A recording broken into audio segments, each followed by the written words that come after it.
ሰላም ሰላም ጤና ይስጥልኝ ውዶቼ፣ እንኳን አደረሳችሁ ለፋሲካ በዓል ለዳግማ ትንሣኤ እንኳን በሰላም አደረሰን። ለዳግማ ትንሣኤ ያልኩት ብቻ በጣም ደስ ብሎኛል። ለመልካም የፋሲካ በዓል ይሆንላችሁ ይሆንልን። እንዴት ደስ እንደሚል ፈገግታዬ ላይ ይናገራል። በጣም ማለት ነው ደስታዬና እግዚአብሔር ይመስገን ለዚህ በቃን።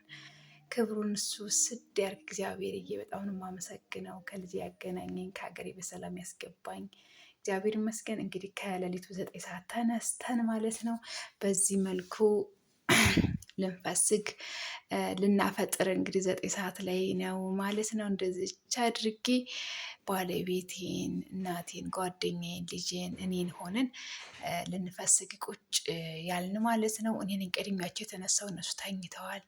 9 ሰዓት ነው አሁን። ስለዚህ አሁን 9 ሰዓት ላይ እቀሰቅሳችኋለሁ። ሳቢ እንደሞላ ማለት ነው። ጓደኛ የተነስታ ፊቷን ታጥባ እዚህ ጋር መታ ምናምን ነገር ማለት ነው። ትንሽ እንትን ብሏታል ማለት ነው። ያው ተንቅልፏ ስለቀሰቀስኳት ነው። ደበር ብሏታል ፊቷ። አሁን ፈገግ ብላለች። እግዚአብሔር ይመስገን። ካሜራ አስገባዎች ስላት ማለት ነው። ሰላም ሰላም አለቻችሁ፣ እንኳን አደረሳችሁ አለቻችሁ። እናንተ ደግሞ እንኳን አብሮ አደረሰን በሏት።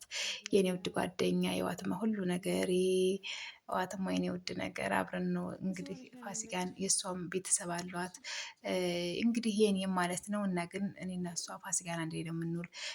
ፋሲካን አንድ ላይ ፈተን ከዛ በኋላ ብለን በእንደዚህ መልኩ እንግዲህ እንደምታውን ማለት ነው። ቡናችን አቀራርበናል። እዚህ ጋር ቡናችንን ፈርሸናል። እኛም ፍርሽርሽርሽ አድርገን እንግዲህ በዚህ መልኩ አሁን ቀራረብን አቀረብን። ይውልን እዚህ ጋር በየአይነቶችን ሁሉ ሰርተናል። እንግዲህ እኛ እንደ አቅማችን የምንፈልገውን ነገር ማድረግ የምንችለውን ነገር ሁሉ አድርገን እዚች ጋ ይዋት ቆንጆ ቆንጆ ምግቦች ሰርተን አቅርበን የሚመቸንን ነገር ሁሉ አዘጋጅተን አቅርበናል ማለት ነው። አሁን በጣም ያምራል ዳቦ፣ ሁሉ ነገር በጣም ነው የሚያማምረው። እውነት ለመናገር እንደው እንዴት እንደማቀምሳችሁ ባቀምሳችሁ ብዬውላ። እዚህ ጋር ጓለኝ ዶሮ ወጥ አለ፣ ሌላ ወጥ ሰርቻለሁኝ ማለት ነው እንደዛው። እና በጣም ነው ደስ የሚለው እውነት ለመናገር። እኔ እንጃ ደስታ ልነግራችሁ አልችልም። እና ጓደኛዬ ጅልሳል በቃ ወንበር ላይ ተሰቅሎ መብላት አንወድም። ለሌሎቹ በሳህን ሰጠንና እኔና እሷ ቁጭ አልን መሬት። ከዛ አቀማመጣችን በጣም ድካም ስለነበረው አቀማመጣችን እኛን አልቀረጽንም። ምግባችንን ግን አማተብን። ተመስገን ለዛሬ